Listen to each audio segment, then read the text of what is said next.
ఓం శ్రీ గణేశాయ నమ. ఓం ద్రాం దత్తాత్రేయాయ నమ. సమర్థ సద్గురు శ్రీ శ్రీధర స్వామి చరిత్ర అధ్యాయం 10 సన్యాసము. క్రీస్తు శకము 1939వ సంవత్సరంలో హరిహరకు చెందిన నారాయణ మహారాజు ఐరణీకర్ శిరస్సు నుంచి 10 మైళ్ళ దూరంలో గల కుమటాబిల్లు దారిలోనున్న ప్రసిద్ధి చెందిన శ్రీయాన క్షేత్రంలో నామ సప్తాహం చేయవలనని సంకల్పించారు. ఈ ఉత్సవమునకు శ్రీధర స్వామి వచ్చినచో శుభం కలుగుతుందని ఆయన ఆహ్వానించుటకు భగవంతరావు మరియు శంకరరావు సిరుగిరికరలను సజ్జనగడకు పంపినారు. శ్రీధర స్వామి వారితో ఒకసారి రాను అని చెప్పి పంపించేశారు. కానీ వారు మరలా వచ్చారు. శ్రీధర స్వామి సమర్థుల వారి అనుమతి కోరగా అది లభించినది. ఆయన 22 మంది రామదాసీలను తన వెంట తీసుకొని 4 సంవత్సరాల తదుపరి సజ్జనగడ వదిలి బయలుదేరారు. శ్రీధర స్వామి వచ్చి వార్త ముందుగానే టెలిగ్రామ్ ద్వారా తెలియజేశారు. సిరిసి ఊరు ఆనందసాగరంలో మునిగిపోయింది. భక్త మండలి అక్కడికక్కడ కమానులను నిలబెట్టారు. సిరిసి నగరమంతా సర్వాంగ సుందరంగా అలంకరించారు. పచ్చని తోరములు కట్టారు. 1939 సంవత్సరం శ్రావణం బహుళ చతుర్దశి నాడు సిరిసికు సర్వసమర్థ సేవా మండలి నుండి వచ్చిన రామదాసీతులతో శ్రీధర స్వామి సిరిసి నగరం ప్రవేశం చేశారు. బ్రహ్మాండమైన ఊరేగింపు చూడ ముచ్చటగా ఉంది. ఆ రోజు సాయంత్రమునకు శ్రీయాన క్షేత్రమునకు వెళ్ళారు. నారాయణ మహారాజు గారు పెద్ద మంటపాన్ని నిలబెట్టారు. వేలాది మంది భక్తుల నామ ఘోషతో ఆ ప్రదేశం దద్దరిల్లుతోంది. పారాయణ, భజన కార్యక్రమాలు ప్రారంభమైనాయి. శ్రీధర స్వామి వచ్చిన విషయం వాడలు, ఊర్లు, గ్రామాలు ఇలా పల్లె పల్లెకు ప్రాకిపోయింది. 7 రోజులు శ్రీధర స్వామి ఉపన్యాసములు జరిగాయి. అందరికీ భోజనము, పండుకొనుటకు వ్యవస్థ ఏర్పాటు చేశారు. నిజంగా శ్రీయాన నామ సప్తాహం మహావైభవంగా జరిగినది. శ్రీధర స్వామి దర్శనముతో జనం ఎంతో సంతృప్తి చెందారు. నామ సప్తాహము పూర్తి అయిన తర్వాత శ్రీధర స్వామి దత్తబువ, అగాసుబువాలతో కలిసి షిగేహల్లి పరమానంద మఠమునకు వెళ్ళారు. శ్రీధర స్వామికి స్వాగతము పలుకుటకు వందలాది జనము తరలి వచ్చారు. అందరి కళ నుండి ఆనంద బాష్పములు కురిసినవి. శ్రీధర స్వామి కంఠము పూడ్చుకుపోయినది. ఆయన శివానంద స్వామి సమాధికి సాష్టాంగ నమస్కారం చేశారు. శ్రీ శివానంద స్వామి పుణ్యస్మృతి వారిని కదిలించి వేసింది. బ్రహ్మీభూతులైన శివానంద స్వామి వారి ఉత్కంఠ భరిత కోరికే ఈ విధముగా శ్రీధర స్వామిని ఇచ్చటకు లాగుకుని వచ్చినది. 4 రోజుల నుండి ఆయన మరలా సజ్జనగడకు వెళ్ళాలని అనుకున్నారు. కానీ అతడి జనం అందుకు సంసిద్ధులుగా లేరు. కారణం, శివానంద స్వామి సమాధి అయిన తర్వాత ఆ మఠం పరిస్థితి అస్తవ్యస్తంగా తయారైంది. ఆ 2-3 సంవత్సరాల్లో 2-3 వేల రూపాయలు అప్పయింది. దానికి తీర్చవలసి ఉన్నది. శివానంద స్వామి సమాధి కట్టించాలి. అందువలన ఈ విధమైన స్థితి నుండి ఈ మఠమును పునరుద్ధరించుటకు శ్రీధర స్వామి అచట ఉండి తీరాలన్నది వారి అభిమతము. ఈ పరిస్థితులన్నీ చూసిన తర్వాత ఆయన అచటి నుండి ఈ మఠ పరిస్థితిని పునర్వ్యవస్థీకరించాలని మనోనిశ్చయం కలిగి ప్రయాణమును తాత్కాలికంగా వాయిదా వేసుకున్నారు. శ్రీధర స్వామి మరలా ప్రవేశము చేసిన వెంటనే అంతవరకు నిర్జనంగా నిర్జీవంగా ఉన్న మఠం ఒక్కసారి జనంతో నిండిపోయింది. మరలా పూర్వపు కళ వచ్చేసింది. ప్రతిదినము వందలాది మంది జనం భోజనం చేస్తున్నారు. అసలు ఏ విధమైన కొరత లేకుండా ఉంది. చాతుర్మాసం పూర్తయినను జ్ఞానవ్రతము జరుగుతూనే ఉంది. ఏ మఠములో అయితే జనం లేక బోసిపోయి ఉందో అది ఈరోజు జన సమర్థంతో కిక్కిరిసిపోయి కలకల్లాడుతూ ఉంది. రాత్రింబవళ్ళు జ్ఞానచర్చ తప్పితే మరొక విషయం ప్రస్తావనే లేదు. ఆబాల వృద్ధులు శ్రీవారి సాన్నిధ్యంలో వచ్చిన వెంటనే త్రివిధములైన తాపత్రయములను మరచి అలౌకిక ఆనందాన్ని అనుభవించుచున్నారు. అందువలన ఆయన నుండి వైదొలగడానికి ఇష్టపడక ఆయన్ని అంటుకుని ఆయన వద్దనే కూర్చుంటున్నారు. ఇక్కడ భారీ ఖర్చు ఎవరు భరిస్తున్నారు? ఎక్కడి నుండి వస్తోంది? ఇది జనానికి ఆశ్చర్యం కలిగిస్తోంది. ప్రతి సంవత్సరం వలనే భాద్రపద శుక్లపక్షంలో భజన సప్తాహం ప్రారంభమయ్యాయి. ఆ సమయంలో శ్రీధర స్వామి మఠ కార్యవర్గ మందిర సమావేశమునకు పిలుపునిచ్చారు.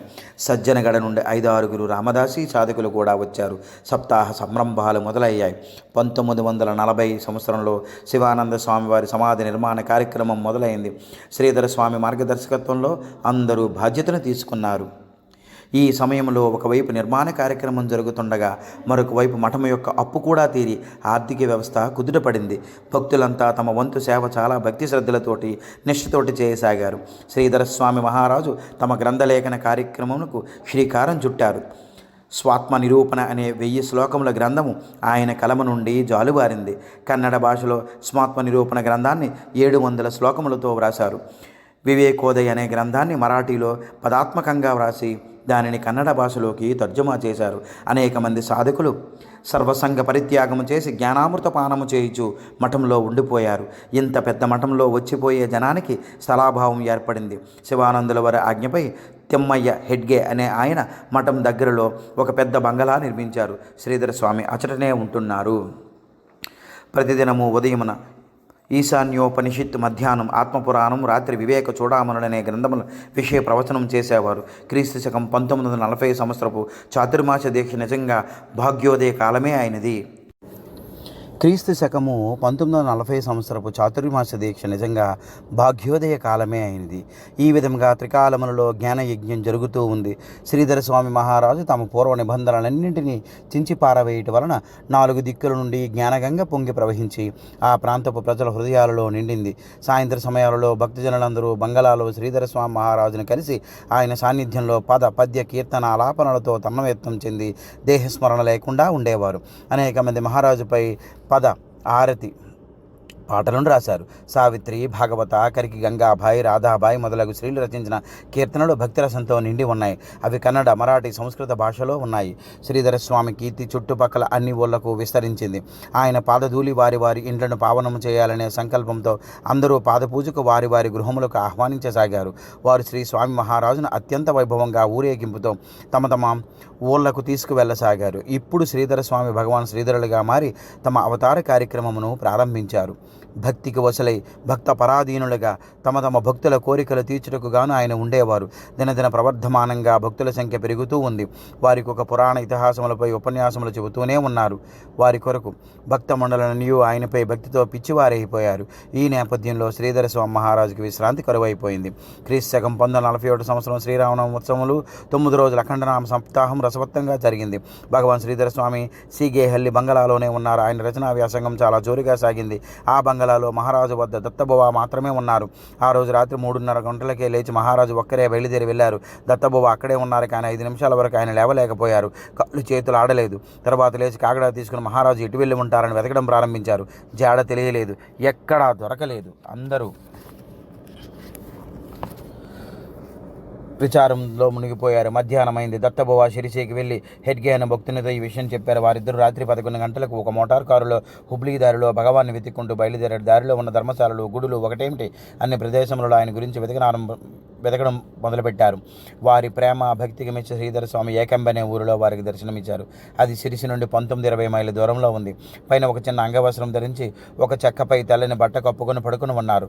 ఆయనే మహారాజు అని తెలిసి నిదానంగా వెళ్ళి దత్తబొవ్వ వారి పాదములను పట్టుకున్నాడు. ఆయన ఒక మెలకువగానే ఉన్నారు. వారి దయనీయ స్థితిని చూసి దత్తబొవ్వ మరియు హెడ్గే అవాక్కయ్యారు.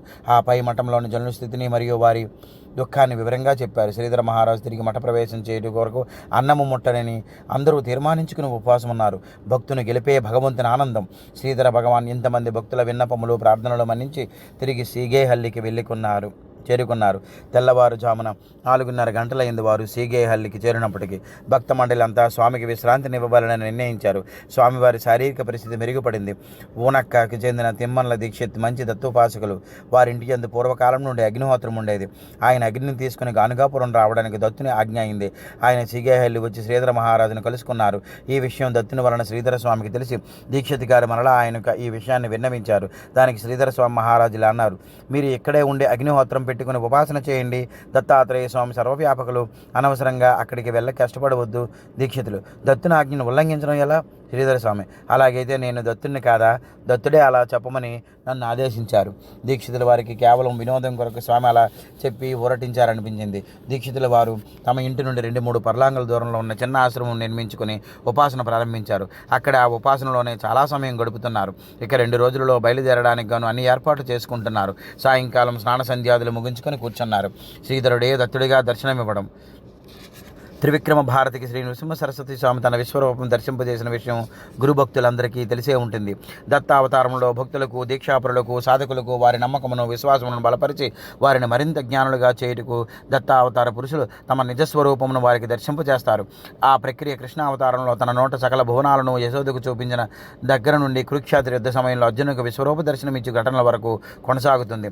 కాలము మారిన అవతార ధ్యేయం మాత్రం ధర్మ సంస్థాపనే కదా. మరి శ్రీధరుని అవతారం మాత్రం దీని నుండి మినహాయింపు మినహాయింపు ఎందుకుంటుంది? ఆయన భగవాన్గా పిలువబడినప్పటికీ నుండి నిరంతరం ఈ కార్యక్రమాన్ని తద్వారా భక్తుల రక్షణను కొనసాగిస్తూనే ఉన్నారు. మరి ఈ సందర్భంలో దీక్షితుల వారి కష్టమును పరిహరించాలనేది శ్రీవారి సంకల్పం కాబోలు. అనుష్ఠానం ముగించుకొని కూర్చున్న దీక్షితుల గారికి శ్రీధర స్వామి దర్శనమిచ్చారు. ఆయన రూపం నుండి 3 ముఖంలో 6 చేతులు, శంఖచక్ర, త్రిశూల ఇత్యాదులతో దత్తాత్రేయ స్వామి ఆయన తానే ప్రత్యక్షమయ్యారు. మరలా దత్తుని ఈ రూపం శ్రీధరుడుగా మారిపోయింది. మరలా దత్తుడు శ్రీధరుడు అనేక పర్యాయముల వారికి గోచరమైంది. ఈ విధమైన దర్శనము కొలది సమయం కలిగి అదృశ్యమైపోయింది. ఈ దృశ్యంతో దీక్షితులు గారు ఆశ్చర్యంతో స్తంభించిపోయారు. కానీ మానవ బుద్ధి మారదు కదా. ముందుగా నిర్ణయించుకున్న విధంగా దీక్షితులు గారు గానగాపురమునకు వెళ్ళారు. కానీ ఆయనకి అక్కడ ఉండుటకు వీలు కాలేదు. శ్రీధర స్వామి మహారాజ్ చెప్పినది స్మరణకు వచ్చింది. ఆశ్రమంలో ఆయనకు కలిగిన దర్శనం దీనినే ధ్రువపరుస్తోంది. శ్రీధర స్వామి ప్రత్యక్ష దత్తునిగా ఉండి ఇచ్చిన ఆజ్ఞను నిర్లక్ష్యం చేసిన కారణమున ఇచ్చట దత్తునికి నచ్చలేదు కాబోలు. అందుకనే ఇచ్చట వాస్తవంగా చాలా కష్టముగా ఉన్నది అని తనలో తాను భర్జనలు పడి తిరిగి ఊరికి వచ్చేశారు. తరువాయి కాలంలో దీక్షితుల వారు సన్యాసం తీసుకుని నారాయణ తీర్థులనే నామంతో ఎతిగా ఔదంబర క్షేత్రంలో బ్రహ్మానంద మఠం దగ్గర ఒక కొత్త ఆశ్రమం కట్టుకుని ఉన్నారు. ఆయన అక్కడే సమాధి చెందారు. వేసవి సెలవుల్లో దూర ప్రాంతంలో నుండి భక్త మండలి మహారాజ్ సాన్నిధ్యంలో గడుపుటకు వచ్చేవారు. 1 నెల రోజులు ఆయన సన్నిధిలో గడిపి జ్ఞానపానంతో తృప్తి పొందేవారు. వారిలో బొంబాయి కుటుంబీకులు డాక్టర్ హజారీ సకుటుంబంగా వచ్చేవారు. ఆయన భార్యకు మహారాజు శ్రీరాముని రూపంలో దర్శనమిచ్చారు. వారు 2-3 పర్యాయములు వచ్చి వెళ్ళిరి. దీక్షా స్వీకరణ. శ్రీధర స్వామి అవతార లక్ష్యమును సాధించే సమయమున ఆసన్నమైంది. క్లుప్తంగా ఆయన జీవన సరళి ఈ విధంగా ఉంది. ఆయన జీవన ప్రక్రియ మొదట 12 సంవత్సరాల కాలం అనగా 1908 నుండి 1920 వరకు మాత్రమే దేహ రుణమును తీర్చుటకు గాను ఉపయోగించుకున్నారు. తర్వాత దేహధర్మమును అనుసరించి 1920 నుండి 1920-30 వరకు శిక్షణ విద్యాభ్యాసం కొరకు వినియోగించారు. ఆ తర్వాత తపస్సు కొరకు 3 సంవత్సరాల కాలం ఆయన వెచ్చించారు.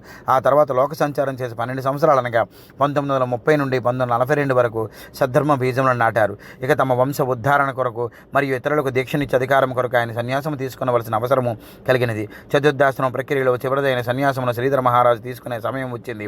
ఈ విధముగా ఆయన దేహమును తగు విధములుగా శిక్షించి మానవుడి వలె పరిపూర్ణంగా నటించారు. ఈ విధముగా దేహదండనం చేసుకుని మానవుడు దేవుడిగా మారతాడు. దేహ సుఖము నాశించిన వాడు దానవుడవుతాడని ఆయన తెలియజేశారు. తటిగుని అనే గ్రామమునకు శ్రీధర స్వామి భిక్షకు వెళ్ళారు. అసలు గంగాబాయి అనే ఆవిడ తన సర్వస్వమును ఆయన పాదాలమునకు అర్పించి ఆయన సేవకులకు ఎదురు చూస్తూ నిల్చుంది. చివరికి ఆమె అత్యంత నిష్ఠతో మహారాజు గారి సన్నిధిలో సేవా తత్పరతతో ఉన్నది. ఆమె ఎంత వృద్ధురాలైన ఆమె సేవలో ఏమాత్రం లోపం జరగలేదు. జీవితంలో స్త్రీ పురుష భేదం లేకుండా ప్రతి ప్రాణిని ఉద్ధరించబడే హక్కు ఉంది. దేహంలో భేదం ఉన్నప్పటికీ అందుకు ఉన్నది ఒకే ఆత్మ. నేను అనే భావనలో స్త్రీ పురుష భేదం లేకుండా అందున్నది నేను అనే భావం అందరికీ సమానంగా ఉండాలని బోధన చేసేవారు. శ్రీధర మహారాజు దర్బారులో స్త్రీ పురుష బాల వృద్ధులందరికీ సమానంగా ప్రవేశం ఉండేది. స్త్రీలలో ఎవరైనా మంచి అధికారి జ్ఞానభూమికలలో మంచి ఉచ్చస్థితిలో ఉండి స్త్రీ సమాజ సేవ చేయవాలని ఆయన ఆశపడేవారు. దీనికి కారణం ఏమిటంటే అది వారి తల్లిగారి చివరి సమయంలో ఇచ్చిన ఆజ్ఞ. జాగనహల్లి నారాయణరావు గారు పూర్వాశ్రమంలో మంచి పెద్ద అధికారి. భక్తి మార్గంలో కూడా ఉండేవారు. ఆయన అవధూత స్థితిలో ఎన్నో సంవత్సరాల చుట్టూ అనంతంలో సంచరించేవారు. ఆయన కోలగవిస అనే ఊరిలో సిద్ధ మఠమును నెలకొల్పారు. శ్రీగేహల్లి మఠంలో వెళ్ళని నిత్యోపాసన జరిగేది. ఇదే విధంగా ఎంతోమంది సాధకులు అక్కడికి నిల్చుని శ్రీధర మహారాజు గారి కార్యము నడిపించేవారు. విద్యార్థుల కొరకు శ్రీగేహల్లిలో ఒక సంస్కృత పాఠశాల శ్రీధర స్వామి మహారాజు స్థాపించారు. సుమారు 25 మంది విద్యార్థులు మఠంలో ఉండి శిక్షణ పొందేవారు. ఎన్నోసార్లు ఆయన పాఠశాలకు వెళ్లి బోధనా క్రమమును పరిశీలించేవారు. శ్రీధర స్వామి ఏదో ఒక విధంగా ఆధ్యాత్మిక ప్రచారం జరుగున వలన ఆశించేవారు. ఆయనే హల్లి రామం అనే గృహస్థుకు ఆయన మనోవిజయ అనే కన్నడ నాటక పుస్తకం ఇచ్చారు. అందులో సాంసారిక జంటాటం నుండి గెలిచి ఆధ్యాత్మిక వైపు వెళ్లి తీరును మర్మగర్భంగా చూపించారు. మహారాజు మహారాష్ట్ర కావాలని సజ్జనగడ నుండి 2-3 సార్లు భక్తులు వచ్చారు. శ్రీగేహల్లిలో జరిగే కార్యక్రమాలు భక్త మండలిని నిష్ఠగా చూసిన వారు తృప్తిపడి వెళ్ళిపోయారు. అలాగే శివానంద స్వామివారి అంతిమ కోరికను ఆయన్ను పట్టి అక్కడ ఉంచిందని కూడా అంటారు. మహారాజు మఠంలో కొత్తగా ఒక గుహను కట్టించారు. ప్రతిదినం ఉదయం 4 గంటలు లేచి చెరువులో స్నానం చేసి 12:30 వరకు అందులో కూర్చునేవారు. 1942 జ్యేష్ఠ మాసంలో ఒక సంఘటన జరిగింది. ఎప్పటి వలనే మహారాజు ఉదయం స్నానం పూర్తి చేసుకుని గుహలో కూర్చున్నారు. దత్తబువ్వ పైన ఉన్నారు. కొద్దిసేపటి తర్వాత ఒక పెద్ద చప్పుడు వినపడింది. వెంటనే దత్తబువ్వ గోతలుపులు తీసి చూశాడు. శ్రీధర బువ్వ ఒక పక్కకు ఒరిగిపోయి పడిపోయారు. ఆయన కమండలం కృష్ణార్జునం వగైరాలను అస్తవ్యస్తంగా పడి ఉన్నాయి. ఏమైందో అని ఆయన ఎత్తుకుని పైకి తీసుకొచ్చారు. అందరూ చాలా కంగారు పడుతున్నారు. కానీ పరిస్థితి ఏమీ అర్థం కావడం లేదు. మహారాజు శరీరంలో చలనం లేదు. మహారాజుకి ఏమైందో తెలియడం లేదు. ఒక 15 గంట కాలం ఈ ఆతృత కొనసాగింది. ఆ తర్వాత నెమ్మదిగా ఆయన కన్నులు తెరిచారు. ఆయన ఆ సంఘటన గురించి ఇలా వివరించారు. నేను దేహము త్యజించి గండము ఉన్నది, కానీ ఆ పరమాత్మ ఉద్దేశం ఏమిటో తెలియలేదు. ఆయన మరలా తిరిగి పంపించారు. మహారాజు చెప్పిన ఈ విషయం విని అందరూ చాలా సంతోషించారు. శివానంద స్వామి సమాధి కట్టడం పూర్తయింది. ఎంతో సంరంభంగా లింగ ప్రతిష్టాపన చేశారు. శంకరానంద స్వామి సమాధి పైన చిన్న మందిరం కట్టి అక్కడ కూడా లింగ స్థాపన చేశారు. వీటన్నిటి వలన మహారాజు గారి ఆరోగ్యం పాడైంది. బొంబాయి నుండి డాక్టర్ హజారీ సిగేహల్లి వచ్చారు. అయినా దూరం వెళ్ళడం ఆయనకి జనం ఇష్టం లేదు. బీరూరులోని పత్రేయ గారి బంగళాను మంజునాథ్ అయ్యర్ అద్దెకు తీసుకుని శ్రీధర మహారాజును అతడికి తీసుకుని వెళ్లారు. మహారాజు బీరూరు వెళ్లే రోజు అక్కడ జాతర జరుగుతున్నట్టుంది. మహారాజు దర్శనం మరియు వారి సన్నిధానమే అందరికీ శాంతినిచ్చింది. అన్ని జాతుల ప్రజలు స్వామివారిని పరమ భక్తులయ్యారు. మహారాజు గారికి సన్యాసం తీసుకునమని సమర్థుల వారి ఆజ్ఞ అయింది. కానీ శ్రీపాద శ్రీవల్లభ దత్తునిలా ఉండి సమర్థ సాంప్రదాయంను వృద్ధిలో తీసుకురావాలనుకునేవారు. దత్తాత్రేయ స్వామిగా ఉండడం వలన సన్యాసాశ్రమం యొక్క గొప్పతనమును జపమును తెలియజెప్పడంలో ఆశ్చర్యమేమీ లేదు. శ్రీధర స్వామి గురుభక్తిని చూపిస్తే సమర్థుల వారి శిష్య ప్రేమను తెలియజేశారు. క్రీశకం 1942 సంవత్సరంలో శ్రీధర స్వామి సన్యాసం స్వీకరిస్తున్న వార్త జనాల్లోకి వెళ్ళింది. సన్యాసము జీవనులందరూ అత్యుత్తమ కోరిక. లోక కళ్యాణం మరియు సర్వప్రాణికోటికి అభయప్రదం చేయటం అనేది ఒక సన్యాస మార్గంలోనే ఉంది. దీనిని తెలియజేసే 13 శ్లోకములు స్వామివారి నోటి నుండి అశువుగా బయటికి వచ్చాయి. వాటిని వినడం వలన అందరి భక్తుల హృదయాల్లో ఆనందం మరియు అనిర్వచనీయమైన శాంతి కలిగాయి. మహారాజు ఒక శుభముహూర్తంలో సన్యాసం స్వీకరించారు. అదే కాలంలో శివానంద స్వామి మఠంలో నారాయణ అప్ప అని ఆయన కూడా సన్యాసం స్వీకరించారు. అది విద్వాంసుల సన్యాసం అవ్వడం చేత దండము ధరించే ఆవశ్యకత లేదు. సన్యాసం స్వీకరించిన తర్వాత కూడా ఆయన తమ పూర్వాశ్రమ నామాన్నే స్వీకరించారు. అప్పుడు జనం శ్రీమద్ పరమహంస పరిబ్రాజక చార్య సద్గురు భగవాన్ శ్రీధర స్వామి మహారాజుకి జయని జయఘోష చేశారు. ముముక్షు మోక్షం ఇచ్చు ముముక్షు అయింది. ఈ సంసార బంధం నుండి విషయవాసం నుండి వాసం ఉండవలననే కోరిక నుండి తనను తాను విడిపించుకొనవలను. చరణ మరణములను పోగొట్టుకుని ఈ ఆనంద రూపమైన అమితానంద స్వరూపమైన ఆ పరబ్రహ్మ స్వరూపమైన పరమాత్మలో లీనమై ఒక్కటవ్వాలనే కోరిక ఎవరికి ఉంటుందో అతడు గురు శరణు పొందవలను.